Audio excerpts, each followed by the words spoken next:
noise, and guns, and you know, we like doing that. I still enjoy it. Yeah, I know it's a really honored position within the police force to be a SWAT cop is a huge thing. It's really a very realistic viewpoint of what it is to be a SWAT officer in a city like Los Angeles today.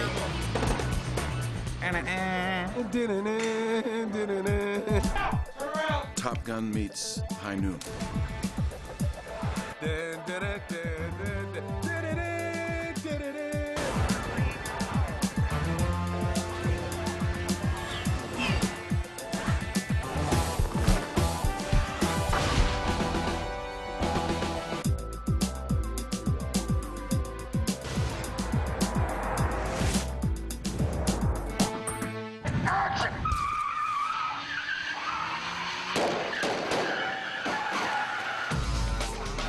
There's a reason why we got all these actors to come and do this. These guys were all cool actors. They get it, and they get what they're doing. They're all complex actors. They're all smart actors. When you go to cast the roles, you really want people that bring to life those characters. And the first person that we signed on to this movie was Sam Jackson. I couldn't think of anybody better to play Sergeant Dan Hondo Harrelson. This character works to live. When you see his house and his living situation, there are no other people there. There's no wife, there's no kids. He's pretty much dedicated himself to the job. He's proud of his accomplishments as a cop, and he's proud of his team's accomplishments because of the way he's trained them. Hondo is the cop's cop. Sam's character left under a cloud, and because he was a good cop and because the city needed him, he was asked back to his former glory. His nemesis in this plot line is the guy that used to partner with him, who's now his lieutenant. So he comes back to work for that guy, and he's asked to get a team together. That's what propels the story. So Sam is the catalyst for all that. There's a correlation between me and Hondo and the way that I try and lead by example. It's incumbent upon me to set an example for these young actors by, you know, showing up prepared, to show up with a great attitude, to enjoy the things I'm doing, to help them from time to time in terms of getting a shot and making it right, to show them that I really appreciate this job and I appreciate the opportunities that I get when I do this job. Primarily the reason why I wanted to do this picture was to work with Sam Jackson, because I was just a huge admirer of his work and just a huge admirer of him as an actor, and I really just wanted to be on the same set as him. One of the main reasons why I wanted to do this movie is to work with Sam. He was a big influence on me doing SWAT. For me, working with Sam Jackson is just really special. He's become somewhat of a mentor to me in terms of just someone that I can be around, that I can kind of look to and, you know, ask a couple of questions. He's a veteran. He's a true professional. Shows up on set ready to work, and he's also very helpful. I mean, there's been many times where I've been stuck, and he's offered his advice and input, which has gotten me through. And he's just very smart and very talented man. Very helpful. Brian's going to be, you know, a major person in this industry, and I'm glad that I'm able to be a part of his development, you know, as that. And hopefully, all the rest of these guys will feel the same way when they finish, you know, working with me. That they learned something from me, like I learned something from them, you know, just by watching them. And it's great to be around young guys. It makes you feel young. He plays a kick-ass cool Hondo, huh? And we needed somebody to play the Officer Jim Street role. Colin Farrell just felt like a great choice. He felt like a guy who could be the maverick, but could also be part of a team. He's demoted, and the only reason that he can rise up above that again is because Hondo, Sam Jackson's character, comes back on the scene. Am I looking at another day of show for duty? Well, I do have one more spot. You think of anybody I might have overlooked? Is it a game or a test, Sergeant? Could be a bit of both. I'm a little old for games. So how'd you like to be back on SWAT? I want you on my team.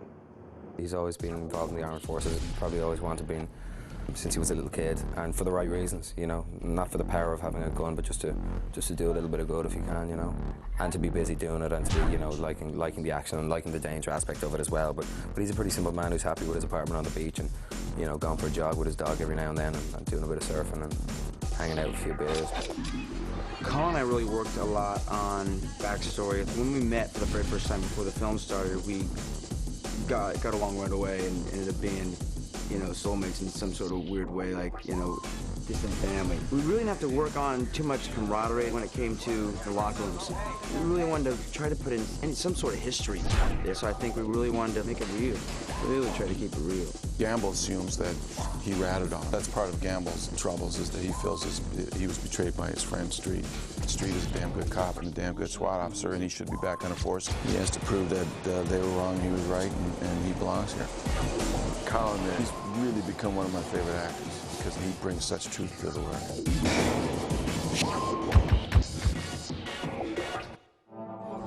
LL has got great street cred anyway as a human being, and he brings that to his character too.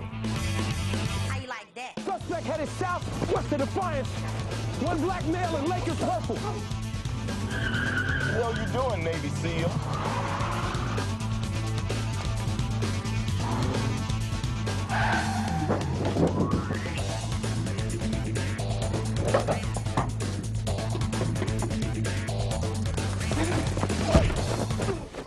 Put your hands behind your back. Name's Hondo. If you like hard work, long hours, and getting dirty for low pay, I got an opening on my SWAT team. How you like that? I don't mind that at all. Deke is a good cop, honest cop, strong son of a bitch. Just good SWAT material, good free thinker. Deke is pretty simple. He's a SWAT cop who's very aggressive and believes in what he's doing, wants to protect the innocent, save people from harm's way, and he does everything he can to do that. It's rare that these cops, SWAT guys, come into a situation that's not already volatile. So in order for them to deal effectively, they have to have good people skills too. Deke obviously has a rapport in the community. Deke is a cool character. He gets to do a lot of cool things, jump over planes, shoot out of limousines. All of my childhood and boyhood fantasies came to fruition in this movie. See, this is what we do for a living. Hondo's going through the files and he sees Chris Sanchez. He says, well, this kick-ass cop. I'll go meet this guy and see if he's up to the job. Hey, what do you need, Sarge? Sanchez do that? Mm-hmm. You know, I'm starting to like this Sanchez already. Spent 4 years in Metro, passed the SWAT class 3 times, been rejected by Fuller 3 times. Bless you. Ooh, sorry, wrong room. What are you looking for? Chris Sanchez. I'm Chris Sanchez. You're Chris Sanchez? So Hondo goes to check out this Sanchez guy, and turns out to be this Sanchez woman who's just beat the stuffing out of a bad guy who was up to no good. Sanchez's character is a female who came from Texas, and her lifestyle is pretty hectic when she arrives here in Los Angeles because she's pushed towards the ghetto while her parents are like finding a job or whatnot. And I think she just grew up seeing such, you know, horrible things, you know, because the crime out here is so bad, and it's really like no remorse, no mercy in the streets. So I think that kind of like inspired her to try to rise above that. I think that she just wanted to become a cop and make things a little better for her children, you know? It's always interesting to do a movie when there's one female character and there's like 8 guys. It must be very difficult, but Michelle is a fabulous, wonderful person who gets along extremely well with all of us. Brian Van Holt and Josh Charles are 2 really smart, really thinking actors, and what they bring is they bring the stuff that they're supposed to bring, which is, okay, I get this guy right now. Boxer is more of a seasoned cop compared to the other characters in the movie. He and TJ, they're returning SWAT officers. I played TJ McCabe's veteran SWAT officer. He's a sniper, really good shot, really cocky, a bit greedy. TJ sort of gets involved with this plan with Gamble and decides to try to take Alex and get the money, and sells his soul to the devil in the process. But I think he sort of gets in and over his head. He wasn't expecting it to go down the way it did. I think we are a great cast with very different energy, and it fits very well. Of my character. He's very dangerous, he's very famous, very well known all over the world. So I kill a couple of people. And they arrest me by accident, and in fact, I make an offer. It's quite interesting for the bad guys. I said, the guy who take me out of jail will make $100 million. $100 million! The one bad guy, I had the fortuitous luck to make him French. And now we can look at the French again without talking about freedom fries and freedom kisses. And I've got a bad guy who's French. We can have some fun with it. Olivier Martinez plays the bad guy, and he's a great actor, and he's a very charismatic actor. And aside from being the heartthrob, he brings an element to it also that's more complex than the usual mustache twisting villain. He's got issues. Why did you come to Los Angeles? I will give $100 million to whoever gets me out of there. $100 million?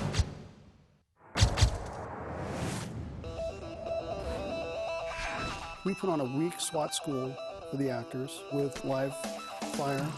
We taught them how to move tactically together as a team. Not often that we get to, shoot live ammo or see if we really could hit a target if we were aiming at it. I get paid to do a job that I would gladly do for free. The least you can do, I think, is prepare as hard as you can, and think about it as much as you can, and just do the work, and it's fun, Each one of these guys really wanted to take on that role of being a modern-day SWAT officer. So the training was not only thrilling for these guys, but educational, and it was a way where we were able to let these guys bond together and actually become a real SWAT team. It was a few weeks, and it was pretty intense. Randy, on-set SWAT guy, did a great job of just making sure that the movie has the realism of SWAT. Where's the penetration point? Up here at this wall. We're going to get to that here in 1 second. Let's put Michelle up here first. Now, Josh, when they go by this window here, as she passes, you'll pick the coverage up on the window, and then Sam will come around the corner as well. It helps you understand these guys' jobs a lot better, and the amount of time and training it takes to be able to do things without thinking or to use your instincts. What has to happen is this cable has to be hooked up here. Exactly. Is it going to already be hooked up to that? No. So then he'll have the ability to hook it up. Just come up along with a truck, tactically. Go ahead and run it up here like this with the cable. Yeah. Snap it on, do it that way. You didn't have anybody covering that window over there? You learn the lingo, the clear, the section neutralized and all that, and you get the hand signals. You won't even flinch because you'll have done this so many times that that's going to be a usual noise to you. So you're going to be standing right here. When that wall goes, just maintain your position here until it's time to go. They talk about different entry tactics and all that kind of stuff, and weaponry that is used. Find Michelle. Be right behind me, moving like this. All right?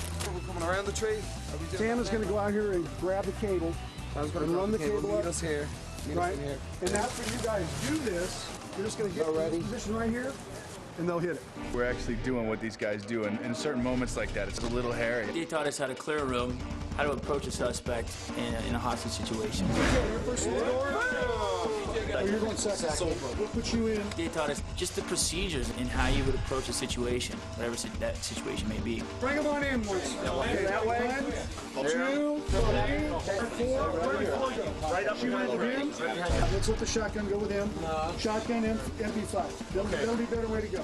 No. Okay with you? We're going to hold that. So Michelle, you and Colin are going to come together. We're going to go into this room and clear it. Where is Colin's position when I see him? So I'm coming in third, you're coming in fourth. Where are these guys at that time? They're coming in this room. Okay. We had a great tech advisor, Randy Walker. He brought a team of guys that work with us. What we're watching for is really, do they look like a real SWAT officer? Are they carrying the gun right? Are they looking in the right direction? Is their finger off the trigger? A lot of the little things that we've discussed with the actors since pre-production about how we do things. So we realize that they have marks and dialogue and other things other than SWAT to think about.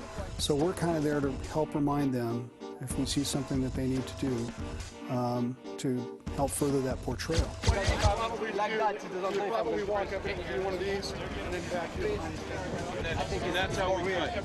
That's how we cut you. That's how we cut it this way? No, that's how we cut the side. Let's pick you up over there. I just spoke to these guys, the SWAT team members from Los Angeles, who are really on it. These guys are so focused and so by the book, it's not even funny. Gomez is a really cool guy. He's seen it all, man. All these SWAT team members, Colin Farrell and Samuel Jackson, LL Cool J, and the other three, they were all very receptive to what we had to tell them. They would seek us out. Am I holding this gun right? Am I walking right? Am I shooting right? Am I carrying myself, equipment properly? They would come to us, and also when we sit back and watch them rehearsing, and we would say, hang on a second, try this or do this. We worked with all of them, just whatever you happen to see, we would go tell that person, or they would come to us, whoever they happen to see, but they were quick to catch on, and they They look good. They look good from what I saw. I always want to make sure that we're giving an honest portrayal of the people who actually do the job that we're supposedly on film doing.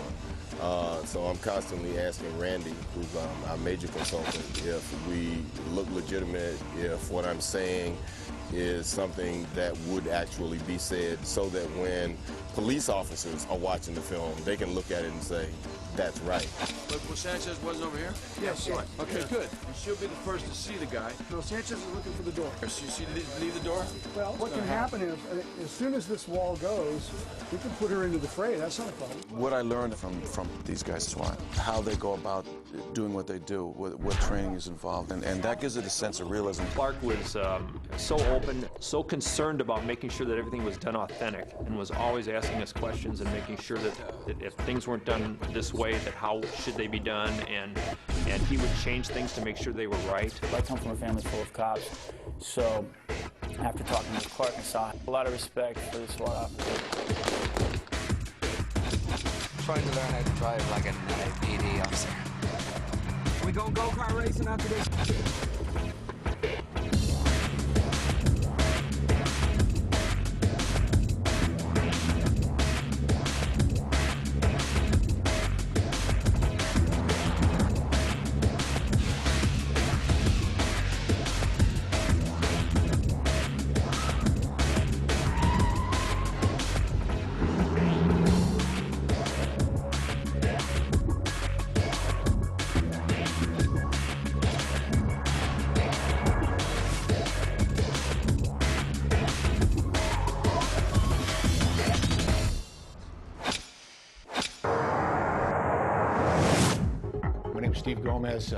I've worked SWAT for about 16 years, from 81 to 97. The primary attribute that people are looking for is a hardworking police officer. They want to make sure that whoever they're picking is a dedicated, professional officer that's going to give 110% all the time. My name's Lee McMillian, and I've been with SWAT for 7 years.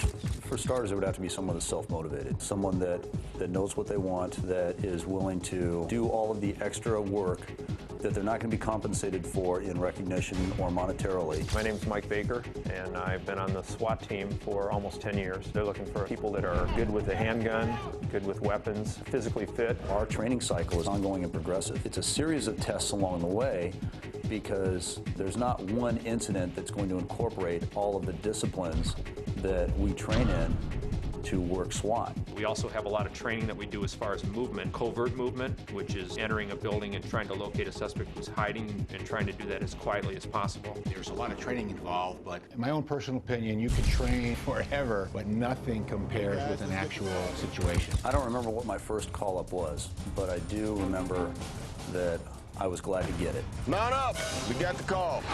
You know what they say, you're either SWAT or you're not. Let's try to get in a killing mode.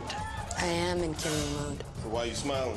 Because it tickles me. It's kind of funny. I watched the trailer to the movie, and I remember Michelle Rodriguez says, "What's the real thing like?" And I think Colin Farrell's response is a lot faster, and that's kind of a pretty accurate perception of what's going on out there. What's it like, the real thing? It's faster.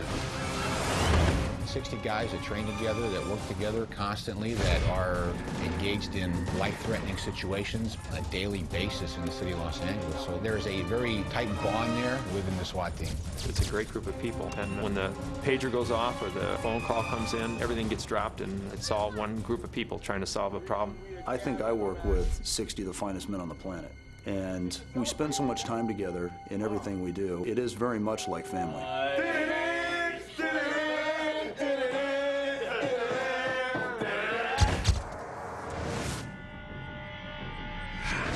This is a tactical SWAT vest, level 3A, which is top of the line. The pouches where officers would carry their different equipment are interchangeable. It's Velcro and snap, so a person can change it around so they can move comfortably and get to the things that they need. These are magazine pouches for ammo.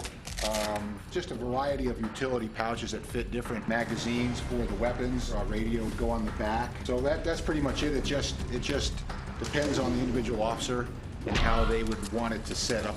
I can't believe that they do the things they do wearing the vests. It's hard for me to walk, more or less like run and jump and shoot and crawl through spaces and maneuver. It's incredible. The front third of our truck is all crisis negotiation equipment. Our negotiators are going to try and resolve it peacefully using a hardline phone, or what we call a throw phone, which has like, I don't know, 1,000 feet of cord, and you can literally throw that phone through the suspect's window and give them a way to talk to or negotiate. Hey, this is Rick from the LAPD. The SWAT truck holds all of the specialized equipment that is just too big or too cumbersome for us to keep on ourselves, whether it's additional munitions or climbing gear, you know, caving ladders or poles. Computers so that we can find out who we're talking to, criminal history, tear gas, flashlights, communications. It just goes on and on. This is not the kind of group that you want to challenge or, you know, I would suggest you surrender and, you know, live a rich and fulfilling life. It's just a really gritty, exciting, popcorn-type movie, but with the reality of what it is to be a SWAT officer in L.A. It's an action film. Grand. Get this thing in the air! For a bunch of bad guys sitting around, $100 million is, you know, worth the risk. You will be ready for anyone and anything.